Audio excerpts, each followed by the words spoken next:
Bapak Ibu hadirin yang kami hormati, acara selanjutnya yaitu pengimbasan budaya positif yang akan disampaikan oleh Bapak Utamaji SPD.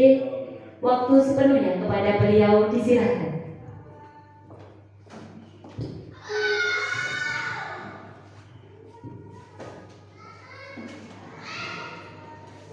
Bismillahirrahmanirrahim. Assalamualaikum warahmatullahi wabarakatuh. Asyhadu an la ilaha illallah wa asyhadu anna Muhammadar Rasulullah. La haula wa la quwata illa billahil aliyyil azim.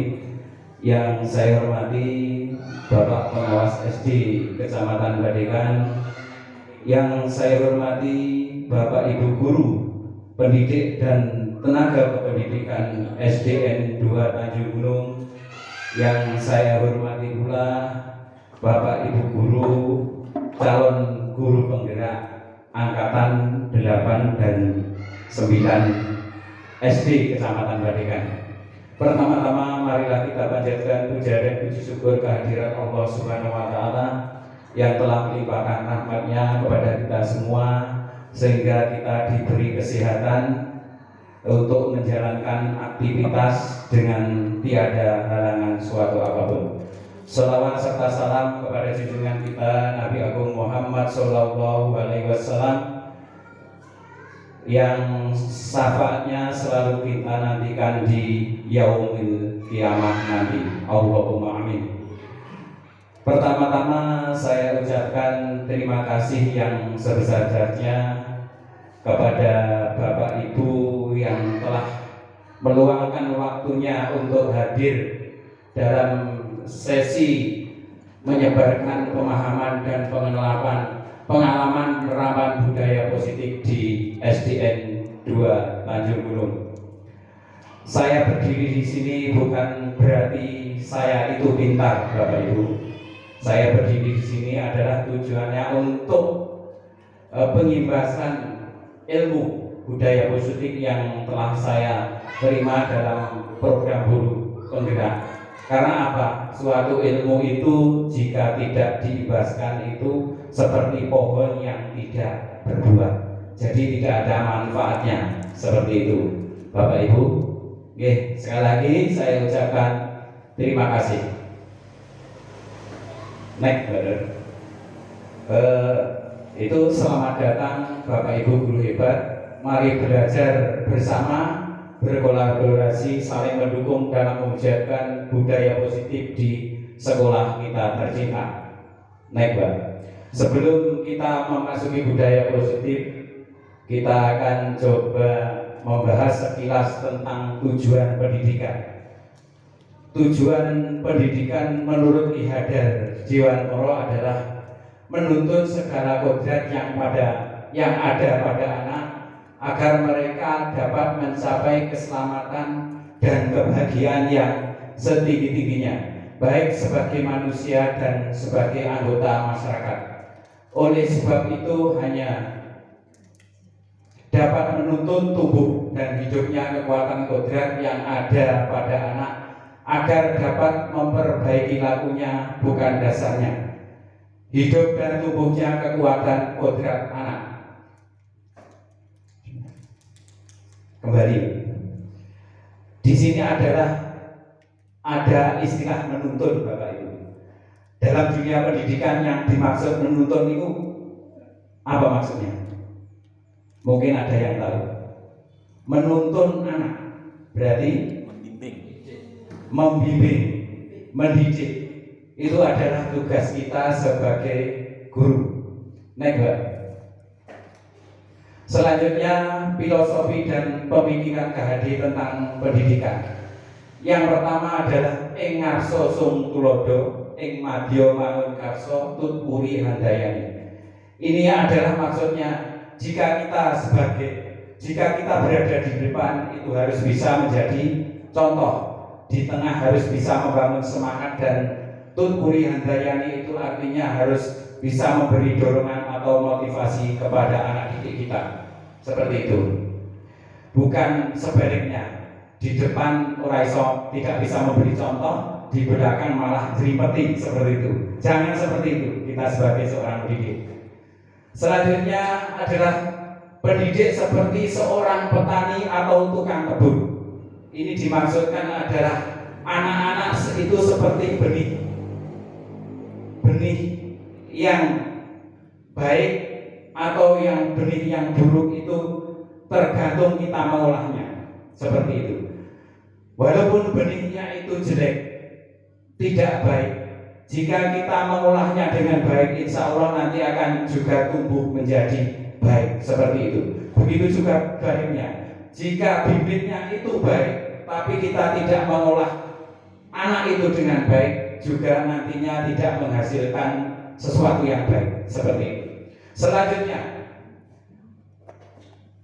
filosofi yang ketiga, pendidikan harus mengikuti perkembangan anak sesuai dengan kodratnya. Ada kodrat alam dan kodrat zaman. Ini contohnya seperti ini, Bapak Ibu. Untuk kodrat alam ini adalah kodrat yang dibawa sejak lahir. Contohnya adalah anak yang suka olahraga. Belum tentu dia suka akan matematika. Jadi untuk anak seperti ini, kita sebagai pendidik itu harus bisa mengarahkan pada bakatnya. Seperti bakat olahraga, nanti ya kita dorong, kita motivasi untuk selalu berlatih dalam olahraga agar dia bisa mencapai sukses atau mencapai prestasi yang diharapkan. Itu seperti itu. Terus kodrat zaman, pendidikan harus mengikuti kodrat zaman. Begini maksudnya. Kodrat zaman, jika kita dulu pada saat SD, permainan kita dulu biasanya kita adalah permainannya seperti umpet-umpetan atau petak umpet, terus apa itu? Engkling, dalam bahasanya engkling. Itu adalah permainan anak-anak yang dulu. Untuk sekarang, permainan anak-anak modern adalah menggunakan gadget atau HP. Jadi kita harus bisa mengikuti perkembangan anak seperti itu. Maksudnya begini, jadikanlah gadget itu sebagai bagian dari pembelajaran kita. Kalau sekarang bisa digunakan untuk ANBK, terus bisa digunakan untuk tugas online. Jadi gadget itu bisa bermanfaat untuk anak didik kita, seperti itu. Selanjutnya, pendidikan yang berpihak pada murid. Pendidikan yang berpihak pada murid ini seperti ini. Kalau dulu, guru zaman dahulu itu hanya sebagai penyampai ilmu. Penyampai ilmu di sini biasanya selalu ceramah di depan anak-anak untuk menyampaikan pelajaran. Kalau guru sekarang itu harus aktif. Jadi anak-anak itu dituntut untuk aktif. Jadi guru harus bisa menghidupkan suasana agar anak-anak bisa aktif. Itu adalah sekilas tentang filosofi dan pemikiran Gandhi tentang pendidikan. Next, selanjutnya adalah memasuki modul budaya positif. Kelihatannya Bapak Ibu kurang semangat. Untuk itu, agar lebih bersemangat, mari kita yel-yel dulu, okay? Biar tambah semangat.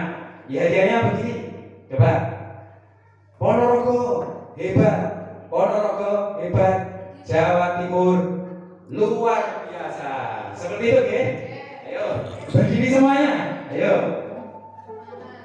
Ya, biar semangat. Ayo.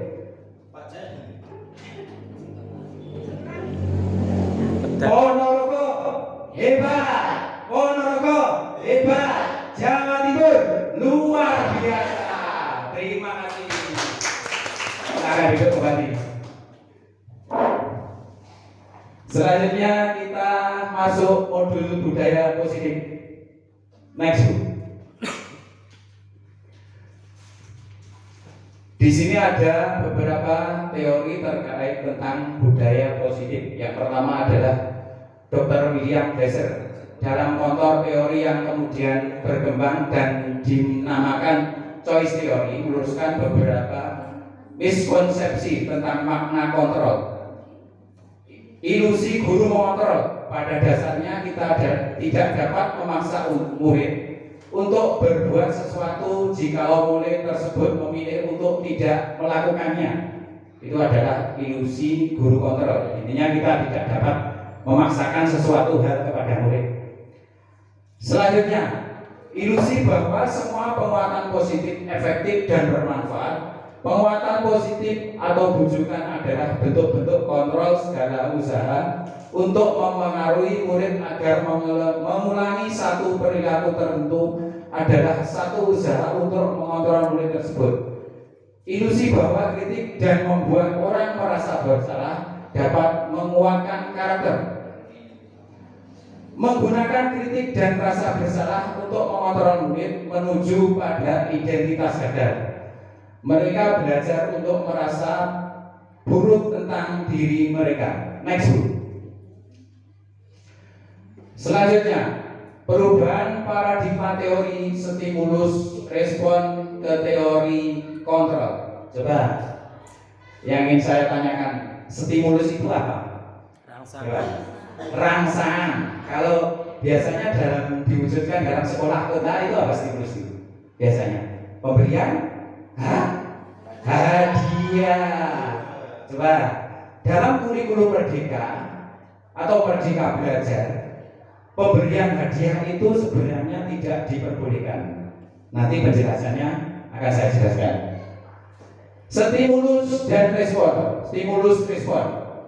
Realitas kebutuhan kita sama. Semua orang melihat hal yang sama.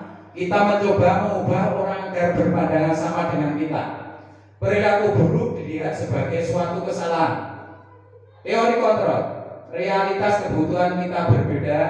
Setiap orang memiliki gambaran berbeda. Kita berusaha memahami pandangan orang lain tentang dunia. Semua perilaku memiliki tujuan. Next book. Orang lain bisa mengontrol saya. Saya bisa mengontrol orang lain.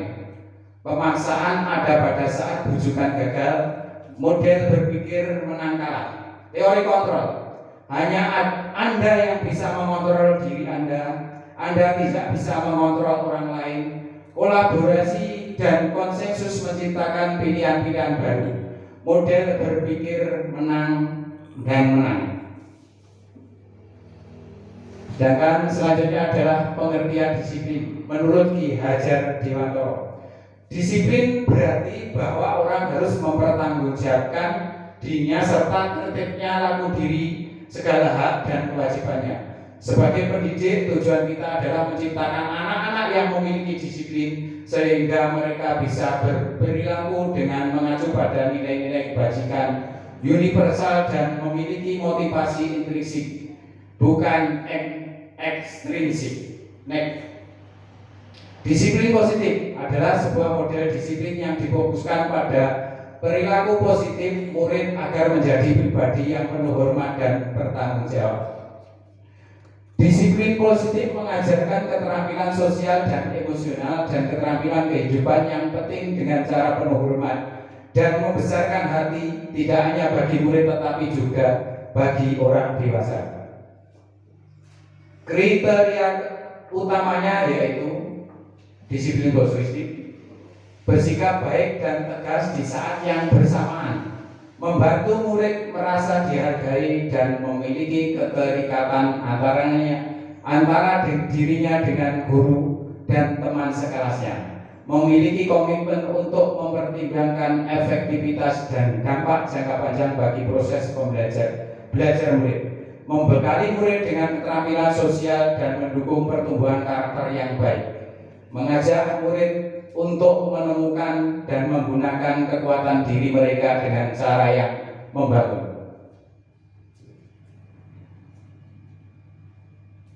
Disiplin positif. Dalam keseharian, disiplin dimaknai menjadi suatu yang dilakukan seseorang pada orang lain untuk mendapatkan kepatuhan. Kita cenderung menghubungkan kata disiplin dengan tidak kenyamanan. Memang betul Bapak Ibu, biasanya anak-anak itu jika didisiplinkan mereka akan berontak, mereka merasa terhukum dengan disiplin yang kita terapkan di sekolah. Itu adalah PR kita, nanti kita kupas, mudah-mudahan bisa bermanfaat. Selanjutnya, sebagai pendidik tujuan kita adalah membantu murid untuk memiliki disiplin diri sehingga mereka bisa berperilaku dengan mengacu pada nilai-nilai kebajikan universal dan memiliki motivasi intrinsik bukan ekstrinsik.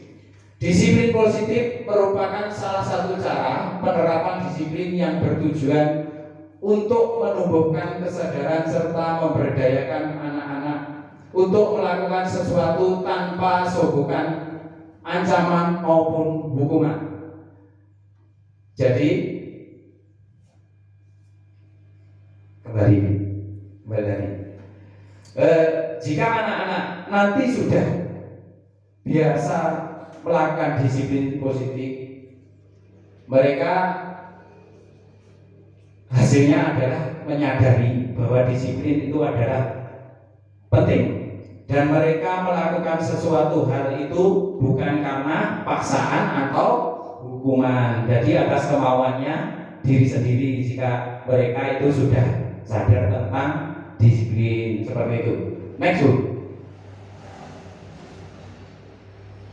Nilai-nilai kebajikan berdasarkan profil pelajar Pancasila. Ini adalah profil pelajar Pancasila adalah yang pertama adalah beriman, bertakwa pada Tuhan Yang Maha Esa dan berakhlak mulia. Mandiri, bernalar kritis, berkebinekaan global, bergotong royong, dan yang terakhir adalah kreatif. Ini adalah profil pelajar Pancasila. Next. Kebutuhan dasar manusia. Ini adalah kebutuhan dasar manusia, baik anak-anak maupun orang dewasa. Kebutuhannya yang pertama adalah bertahan hidup. Yang kedua, kasih sayang dan rasa diterima. Yang ketiga, penguasaan, kebutuhan pengakuan atas kemampuan. Biasanya ini anak-anak SD ini butuh pengakuan, terutama anak yang masih TK. Biasanya begini, anak yang bisa melakukan apa itu biasanya pamer kepada orang tuanya. Ibu, bapak, aku bisa seperti ini, coba dilihat ya, seperti itu. Mereka dilihat aja, diperhatikan aja, mereka sangat senang sekali. Begitu ini juga dengan anak didik kita. Jika mereka bisa melakukan suatu hal apapun dan kita bisa memberi perhatian, insya Allah mereka akan sangat senang untuk melakukannya. Seperti itu. Yang selanjutnya adalah kebutuhan dasar manusia adalah kebebasan, dan yang terakhir adalah kesenangan. Ini setiap orang pasti membutuhkan kebebasan dan kesenangan. Seperti itu. Next Bu. Motivasi perilaku manusia. Motivasi merupakan dorongan dari dalam atau luar diri yang timbul pada diri seseorang secara sadar dan atau tidak sadar untuk melakukan sesuatu tindakan dengan tujuan tertentu. Yang pertama adalah menghindari ketidaknyamanan dan hukuman. Contohnya adalah murid melakukan disiplin diri karena ia takut dihukum. Ini merupakan motivasi ekstrinsik, berarti bukan dari dirinya sendiri, ekstrinsik itu luar. Yang kedua, mendapatkan imbalan atau penghargaan dari orang lain. Murid melakukan disiplin dari diri karena ingin mendapatkan imbalan. Ini merupakan motivasi ekstrinsik. Kalau dihubungkan dengan tadi adalah stimulus dan respon. Stimulus respon tadi contohnya anak-anak sering pada saat kita mengajar ada anak yang rame, terus bu guru bilang begini, stimulusnya begini, hei anak-anak atau kamu jangan rame, nanti kalau nggak rame kamu nanti akan saya kasih permen, seperti itu. Terus anaknya dia itu tidak diperbolehkan dalam Merdeka Mengajar. Itu berarti disiplinnya bukan dari dalam diri sendiri, ada stimulus eksternal, ada pancingan dari istilahnya seperti itu. Oke, pancingannya permen itu tadi. Selanjutnya, menghargai nilai-nilai kebajikan diri sendiri. Contohnya adalah murid melakukan disiplin diri karena sadar akan nilai kebajikan dirinya ini merupakan motivasi intrinsik. Ini adalah motivasi yang perlu kita terapkan, adalah motivasi yang terakhir. Ini adalah Bapak Ibu guru ya, seperti itu. Next, Mbak. Selanjutnya ini ada kasus, coba nanti kita bahas bersama-sama ya. Ini ada kasus Ibu Anis adalah guru kelas 4 mendapatkan masalah. Murid-muridnya tidak bisa aktif dalam pembelajaran. Ini tentunya sangat mengganggu proses pembelajaran, di mana kelas tidak dapat berjalan dua arah dan kekurangan waktu karena Ibu Anis menunggu murid-muridnya untuk melakukan diskusi atau tanya jawab. Akhirnya Ibu Anis mengandalkan stiker bintang. Stiker bintang ini untuk memancing anak-anak tadi, stimulus dan respon tadi. Setiap murid-muridnya yang bertanya atau membuat pertanyaan, Ibu Anis akan mengiming-imingi muridnya dengan stiker bintang. Sebagian besar murid-muridnya menyambut tantangan tersebut dan berusaha aktif agar dapat mendapatkan stiker bintang. Hal ini terus dilakukan Bu Anis selama beberapa minggu. Karena cukup berhasil membuat murid-muridnya aktif dalam pembelajaran, sampai pada suatu saat Bu Anis sakit dan terpaksa digantikan oleh Pak Heru. Pak Heru tidak mengetahui tentang stiker bintang. Dan benar saja, pada saat pembelajaran murid kembali pasif. Seperti itu. Next. Apa yang terjadi?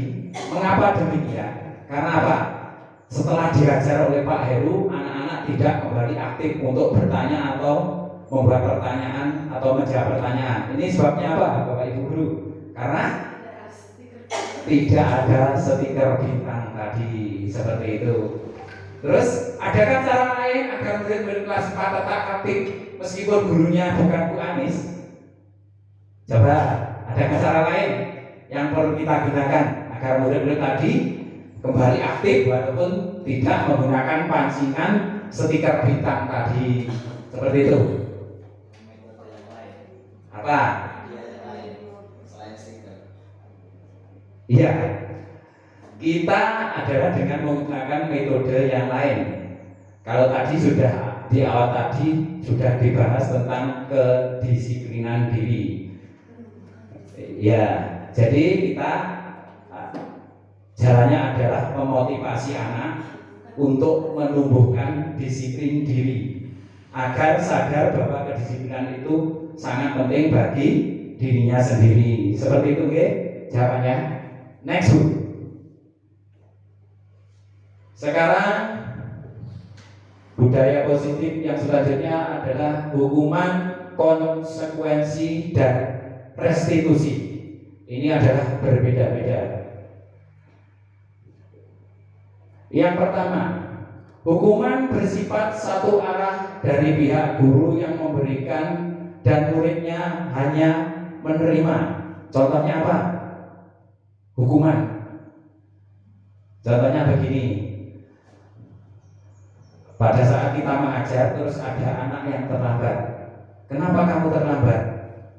Maaf Pak, tadi agak bangun kesiangan. Oh ya, sekarang kamu lari dulu, putar lapangan sebelum masuk kelas. Itu adalah hukuman. Seperti itu.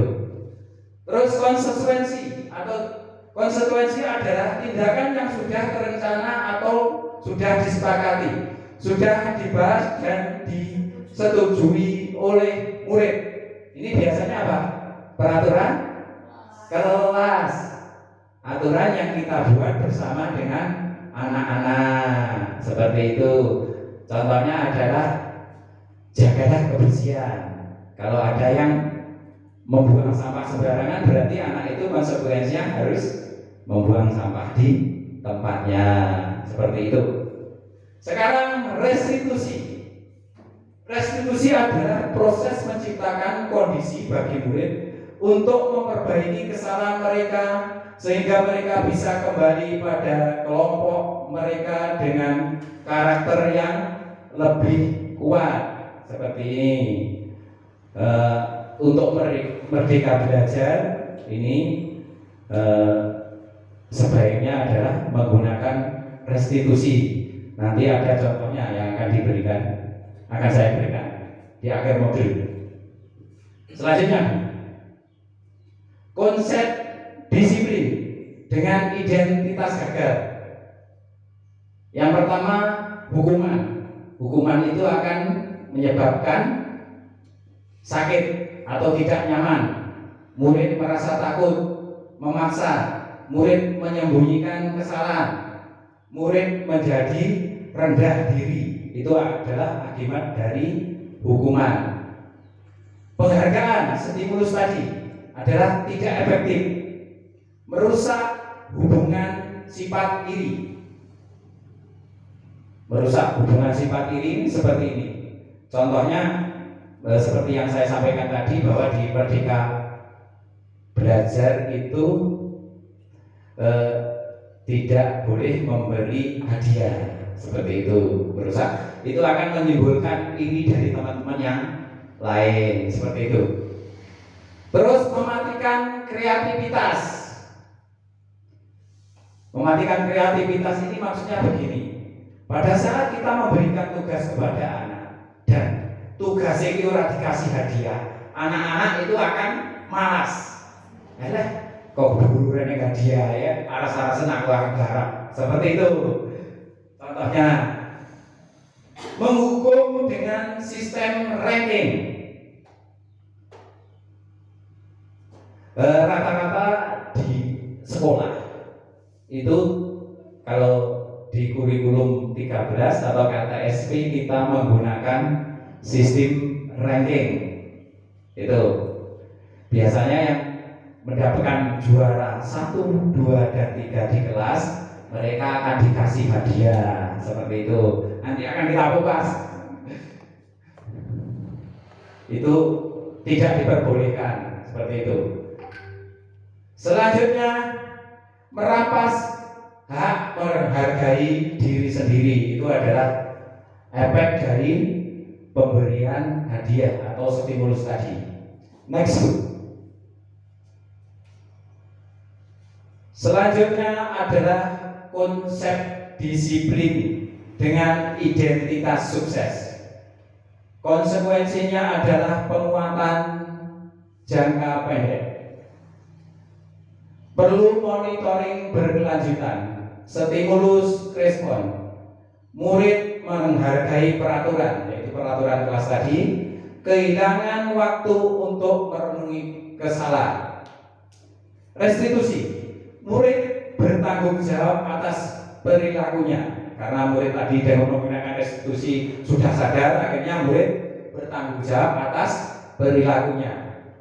Fokus pada pemecahan masalah jangka panjang. Murid menghargai dirinya dan orang lain.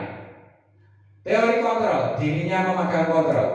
Murid bersemangat memperbaiki dirinya. Next. Konsep disiplin, pendekatan restitusi, sebuah cara menanamkan budaya positif pada anak.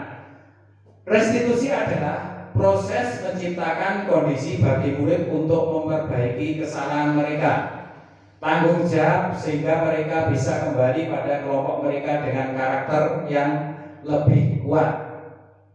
Ciri-ciri restitusi adalah saat siswa melakukan kesalahan, bukan untuk menebus kesalahan, namun untuk belajar dari kesalahan. Contohnya seperti ini.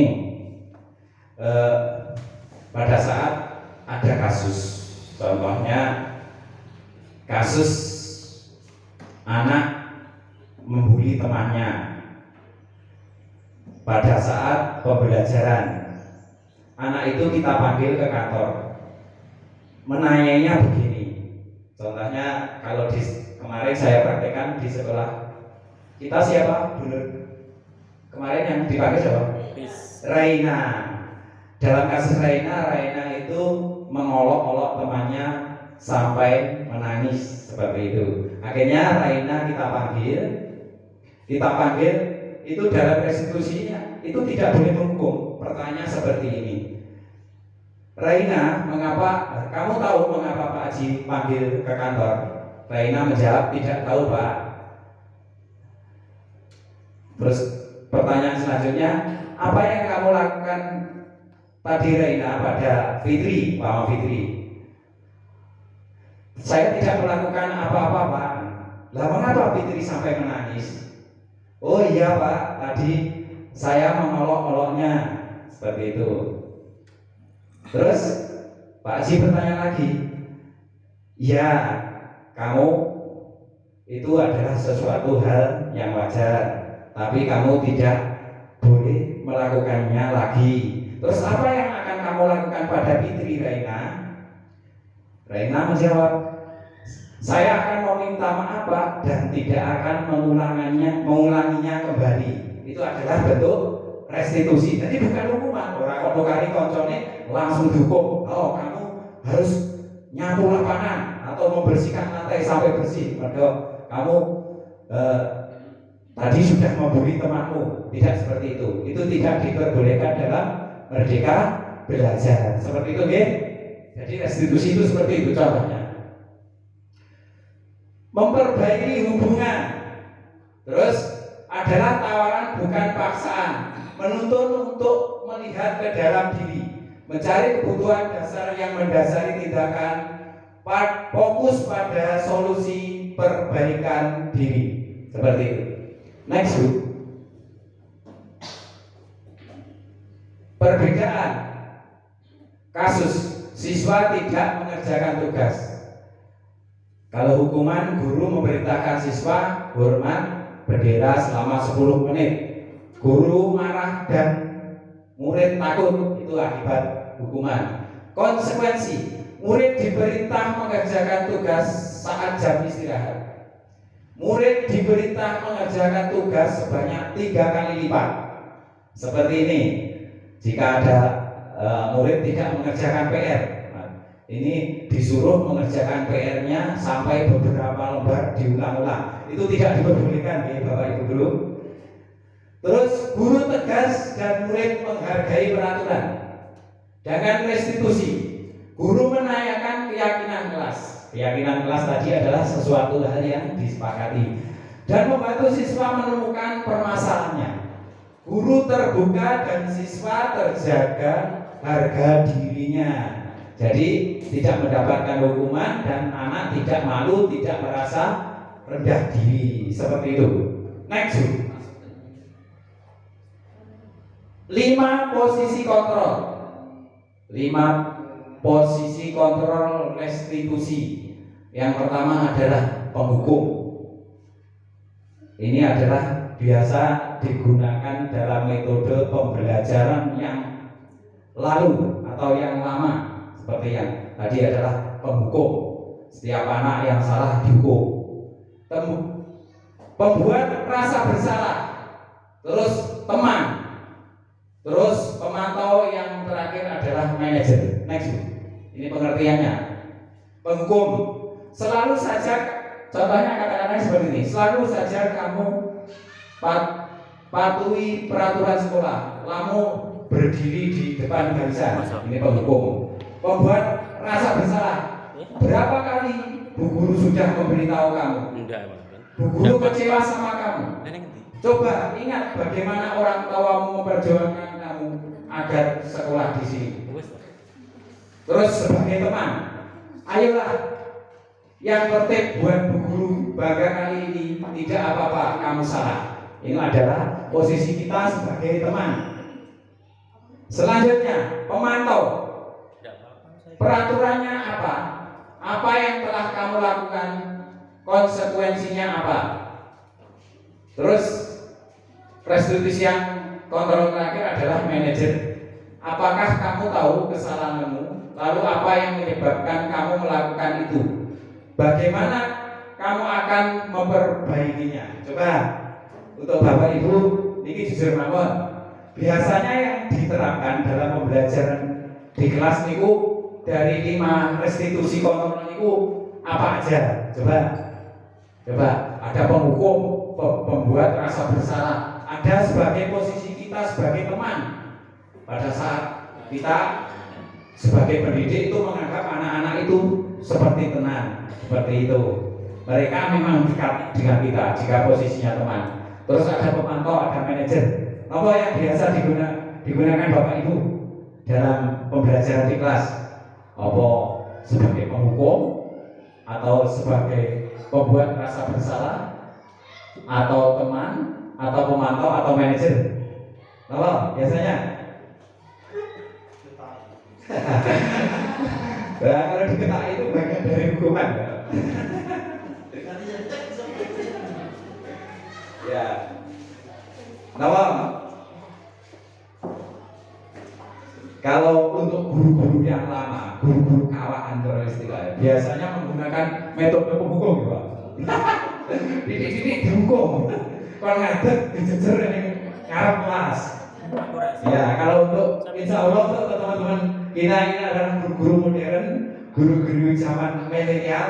Jadi biasanya paling tidak menggunakan teman sebagai teman untuk 5 restitusi kontrol. Next.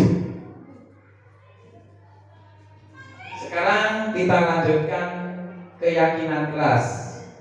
Ini adalah langkah awal dalam pembuatan keyakinan kelas. Yang pertama adalah perilaku warga kelas menjadi sebuah kebiasaan yang membentuk sebuah budaya positif. Setiap perilaku yang kita lakukan di dalam kelas dapat menentukan terciptanya sebuah lingkungan positif. Jadi jika keyakinan kelas itu sudah terbentuk, itu akan menciptakan sebuah lingkungan yang positif. Perilaku warga kelas menjadi sebuah kebiasaan yang membentuk sebuah budaya positif. Untuk terbentuknya budaya positif perlu diciptakan dan disepakati keyakinan-keyakinan. Next. Kegiatan membuat keyakinan kelas. Yang pertama adalah diskusi tentang peraturan. Fokuskan pembahasan pada motivasi dan tujuan nilai kebaikan aturan itu diadakan. Merumuskan peraturan menjadi keyakinan. Temuan terkait motivasi dan tujuan nilai kebaikan tadi disepakati sebagai keyakinan bersama. Nomor 3, mendesain dan menempelkan di kelas. Next. Contohnya seperti ini. Keyakinan kelas atau kesepakatan kelas: menjaga kebersihan. Yang kedua, toleransi. Yang ketiga, berkata sopan. Yang keempat, tepat waktu. Yang kelima adalah menjaga kerapian. Perlu Bapak Ibu ketahui, dalam pembuat keyakinan kelas itu tidak boleh menggunakan kata tidak atau dilarang. Contohnya apa? Dilarang membuang sampah sembarangan, itu tidak boleh. Nah, itu akan dibahas next. Contohnya seperti ini. Nah, peraturan kelas dilarang terlambat. Kalau diubah menjadi kalimat positif adalah datang tepat waktu. Terus keyakinan kelasnya adalah disiplin waktu. Nah, seperti itu contohnya. Terus sekarang tugasnya Bapak Ibu adalah membuat keyakinan kelas. Saya kasih waktu sekitar 5 menit untuk melanjutkan ini. Nanti hasilnya di sini ditulis di keyakinan kelas. Monggo. Waktunya 5 menit, nanti kita harus bersama. Dilarang buang sampah sembarangan, jadi buanglah sampah pada tempatnya. Jagalah kebersihan, keyakinan kelasnya. Bertutur kata yang sopan.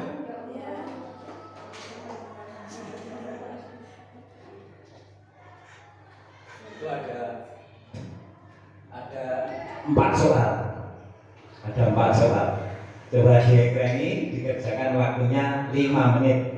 Keyakinan kelas.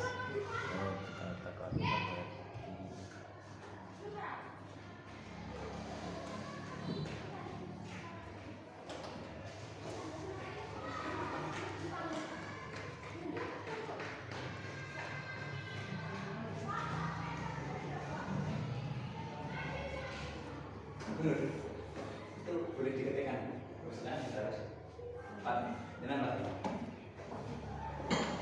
Terus nanti ya.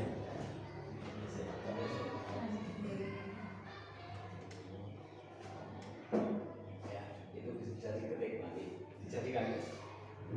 Nanti diketik di situ, dijadikan keyakinan kelas kita bersama seperti itu.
Sudah ya?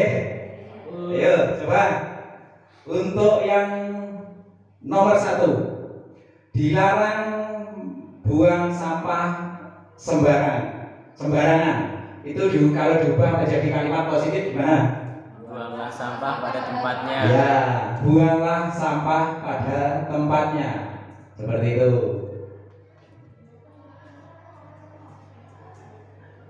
Terus keyakinan kelasnya apa? Jagalah kebersihan. Jagalah kebersihan. Kebersihan seperti dari iman.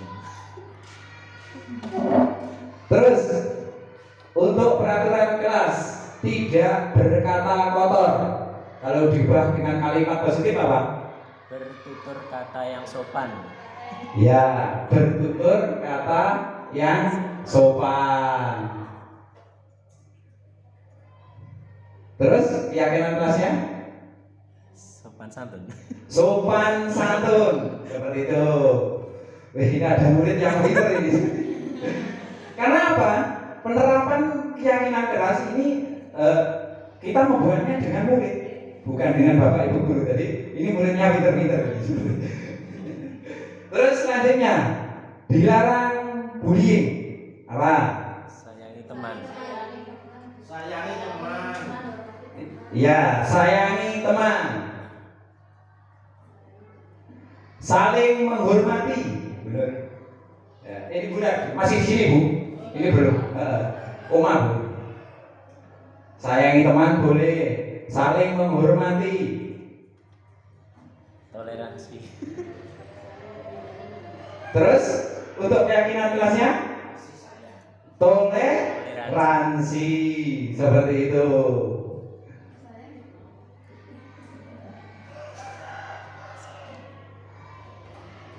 Selanjutnya bu. Terus peraturan kelas yang terakhir, dilarang melepas sepatu saat jam pelajaran. Itu kata-katanya gimana untuk ubah dengan kalimat positif?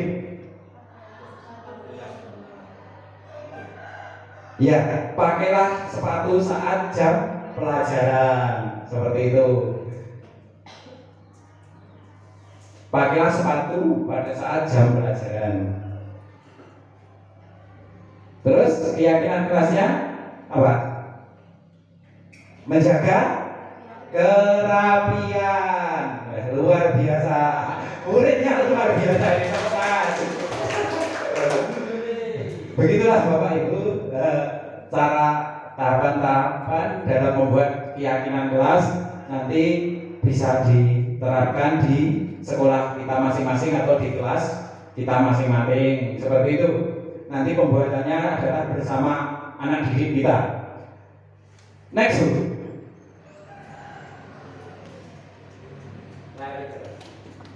Full screen.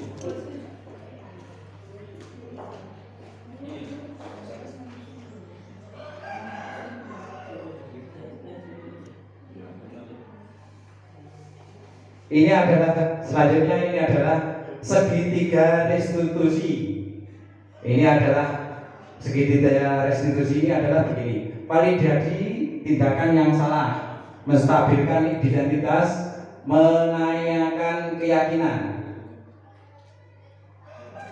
Kamu tentu punya alasan mengapa melakukan itu. Adakah cara yang lebih efektif untuk mendapatkan apa yang kamu butuhkan? Setiap ini adalah pertanyaan-pertanyaan. Jika ada suatu masalah, pertanyaannya seperti ini. Tadi, setiap orang pasti melakukan kesalahan. Kamu bukan satu-satunya yang pernah melakukan ini. Keyakinan kelas apa yang telah kita sepakati? Ini adalah bentuk pertanyaan jika anak melakukan suatu kesalahan. Kamu ingin menjadi orang yang seperti apa? Itu adalah segitiga restitusi. Next, Pak. Segitiga restitusi menstabilkan identitas. Kamu bukan satu-satunya yang melakukan kesalahan ini. Berbuat salah itu tidak apa-apa. Tidak ada manusia yang sempurna. Kita bisa menyelesaikan ini. Bapak Ibu lebih tertarik mencari solusi dari permasalahan ini. Validasi tindakan salah murid. Padahal kamu bisa melakukan yang lebih buruk dari ini ya. Kamu pasti punya alasan mengapa melakukan hal itu. Kamu patut bangga pada dirimu sendiri karena kamu telah melindungi sesuatu yang penting buatmu. Kamu boleh mempertahankan sikap itu, tapi kamu harus menambahkan sikap yang baru. Menanyakan keyakinan.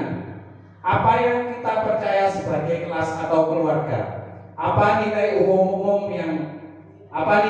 yang telah kita sepakati? Apa bayangan kita tentang kelas yang ideal? Kamu mau jadi orang yang seperti apa? Seperti itu. Next. Penutup. Alhamdulillah. Dalam penerapan program disiplin positif, hendaknya guru memiliki standar kepribadian profesional dan sosial yang tinggi, di mana guru mampu merefleksi pada posisi kontrolnya. Saat ini bagaimana perjalanan dirinya sebagai seorang among, posisi manajer yang menuntut murid-murid menjadi insan yang mandiri, merdeka dan bertanggung jawab. Itu adalah standar nasional pendidikan. Next, Bu. Penutup selanjutnya, terima kasih. Demikian adalah ulasan tentang budaya positif. Karena sudah selesai, mungkin ada yang ditanyakan dari Bapak Ibu, satu atau dua pertanyaan. Monggo Pak Bo, ada pertanyaan mungkin? Terima kasih Pak Haji. Ini kami akan menanyakan, tadi sudah disampaikan sebenarnya, cuma biar lebih jelas lagi mengenai tentang keyakinan kelas. Yang pertama yaitu bagaimana cara membuat untuk meyakinkan kelas kepada anak didik kita. Oh iya, terima kasih. Ini bisa diperjelas lagi. Iya. Begini Bapak Ibu, tadi memang sudah dijelaskan tentang membuat keyakinan kelas. Begini, supaya lebih jelas akan saya tambahin. menggali keyakinan kelas itu adalah kita gali berdasarkan ide-ide anak-anak. Jadi pada saat masuk kita menggali ide apa yang terbaik dari anak-anak kita. Tadi sudah dicontohkan, ada jagalah kebersihan, sopan santun, toleransi, menjaga kerapian. Dari ide anak-anak tadi kita kumpulkan jadi satu, kita seleksi yang terbaik. Kalau sudah ditemukan yang terbaik, kita sepakati, kita ambil, kita jadikan keyakinan kelas. Seperti itu prosedurnya, oke? Jelas apa? Jadi intinya kita menggali ide dari anak. Mungkin ada pertanyaan selanjutnya, Bu? Ya. Apa, Mbak Dita? Pertanyaannya? Ya, Pak Kemi. Matur nuwun Pak Utamaji. Dari penjelasan panjenengan wow, ada satu hal menarik yang saya amati nih. Setelah saya mendengarkan bahwa tentang stimulus atau respon, tadi panjenengan menyampaikan bahwa itu tidak boleh, ya kan? Karena ini tidak efektif, bisa merusak hubungan antar teman, ya, bisa menimbulkan sifat iri, kemudian mematikan kreativitas anak. Nah ini berkaitan dengan ini ada satu kebiasaan atau mungkin ini yang dilakukan selama ini di sekolah kami, itu adalah memberikan reward atau memberikan hadiah, ya, bagi peserta didik yang mendapatkan peringkat 1 sampai 3. Dari 3 besar itu mendapatkan hadiah. Nah ini menurut pendapat Bapak bagaimana dengan masalah tersebut? Terima kasih Mbak Dita, pertanyaannya sangat menarik sekali. Karena ini memang realita di sekolah. Setiap sekolah rata-rata pada saat kenaikan kelas itu memberikan hadiah bagi anak-anak yang ranking atau juara kelas, juara 1, 2, 3. Biasanya diberi hadiah buku atau piala atau trofi, seperti itu. Dalam kurikulum Merdeka, seperti sudah yang saya sampaikan tadi, bahwa pemberian stimulus itu tidak diperbolehkan karena bisa merusak apa tadi? Anak.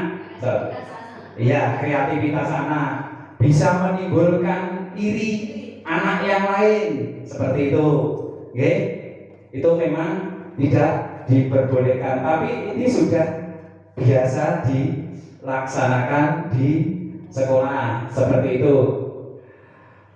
Selanjutnya, itu tidak diperbolehkan ya dalam Merdeka Belajar, karena tadi bisa merusak, bisa menimbulkan iri anak. Tapi mengapa Pak? Pada saat lomba-lomba itu kok diberikan hadiah? Itu berbeda dengan stimulus. Itu juga ya, itu berbeda dengan pelaksanaan yang ada di sekolah. Kalau lomba itu adalah sifatnya kompetisi. Kompetisi itu berlomba-lomba untuk meraih yang terbaik. Kalau di dalam olahraga itu KOSN, terus OSN, terus FLSN, itu adalah bentuknya lomba. Itu diperbolehkan untuk memberikan hadiah karena skopnya bukan di sekolah. Seperti itu ya Bapak Ibu. Karena kalau di sekolah itu bisa merusak mental anak bagi anak-anak yang tidak mendapatkan hadiah, seperti itu. Oh jelas Pak Dita? Nggih, terima kasih atas pertanyaannya. Selanjutnya sebelum kita tutup, saya kasih contoh. Ini adalah restitusi yang saya lakukan kemarin di sekolah saya. Tolong Pak, diputar Pak tadi di bawahnya.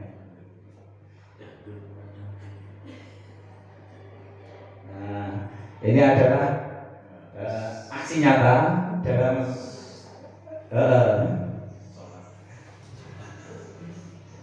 seperti ini. Kasusnya seperti ini.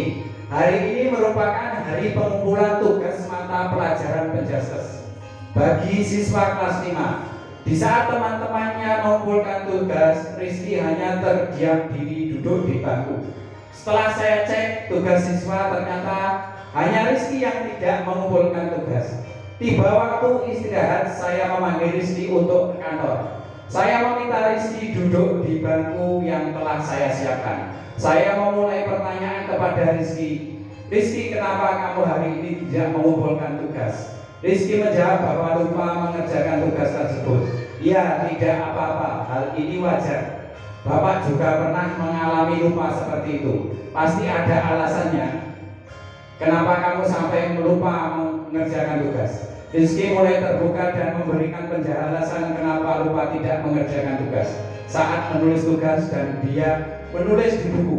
Ini adalah penyelesaiannya, Bapak Ibu, membuat video seperti ini. Selamat siang, Rizky. Kita membuat sandiwara.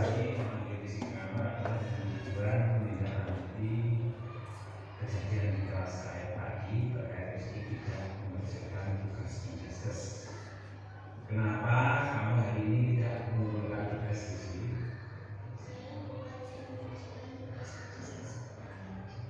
Ya, tidak apa-apa. Bapak juga pernah mengalami lupa seperti itu.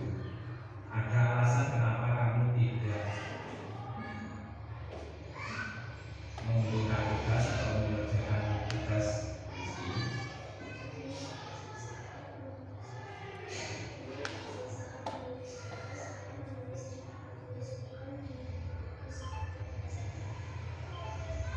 Kenapa kamu tidak menulis buku tugas Rizky?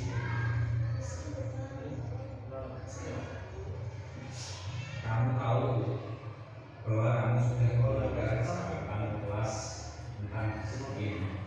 Lalu apa yang akan kamu lakukan untuk tugas hari ini?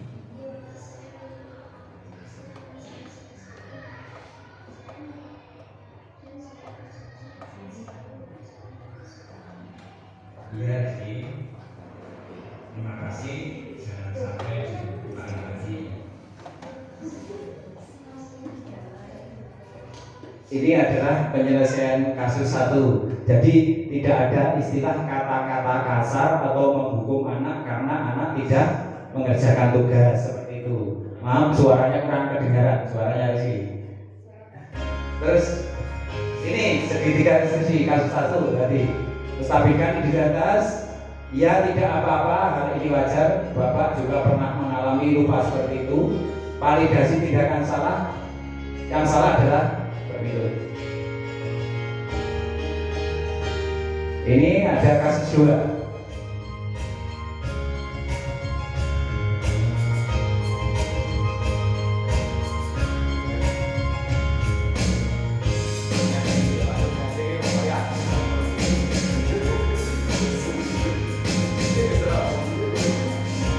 Kasus 2 yaitu pada waktu istirahat saya mendapatkan laporan dari siswa bahwa ada siswa kelas 5 yang bernama Raina membentak dan memarahi temannya. Ini adalah bullying. Temannya yang bernama Kaila dengan kata-kata yang tidak pantas. Hal ini disebabkan karena Kaila menegur Raina yang tidak mau mendengarkan tugas kelompok. Karena kejadian tersebut Kaila menangis. Saya selaku wali murid kelas 5 memanggil Raina untuk ke kantor. Menghadap saya, menyuruh Raina untuk duduk. Raina, tolong ke sini dan duduk sini. Raina pun mendekat dan duduk di kursi. Saya mulai bertanya kepada Raina, Raina, apa yang kamu lakukan tadi kepada Kaila? Raina menjawab telah membentak dan memarahi Kaila. Ini adalah penyelesaiannya. Selamat pagi, Raina. Raina, apakah kamu tahu kenapa kamu dipanggil Pak Haji ke kantor? Pak Haji memanggil kamu ke kantor terkait dengan kejadian kelas tadi, yaitu masalah kamu dan Kaila. Apa yang kamu lakukan kepada Kaila?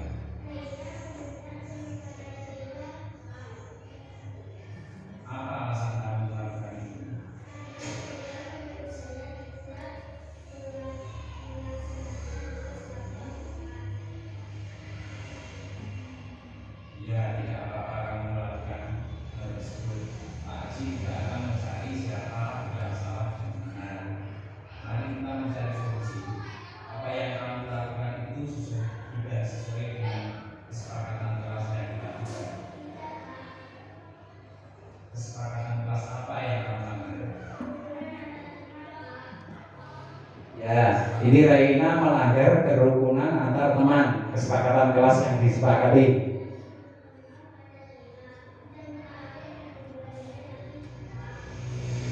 Ya, kalau begitu, terima kasih yang sebesar-besarnya.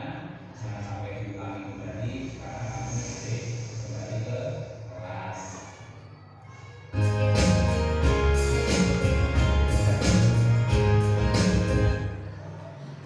Demikian pengibasan budaya positif dari awal hingga akhir sudah kita laksanakan. Terima kasih atas kehadirannya. Mudah-mudahan bisa mendapatkan sesuatu yang bermanfaat pada hari ini, yang nantinya bisa kita terapkan di sekolah kita masing-masing. Sekali lagi terima kasih atas kehadirannya. Dari saya, bila ada kurang lebihnya mohon maaf yang sebesar-besarnya. Wabillahi taufiq wal hidayah. Wassalamualaikum warahmatullahi wabarakatuh.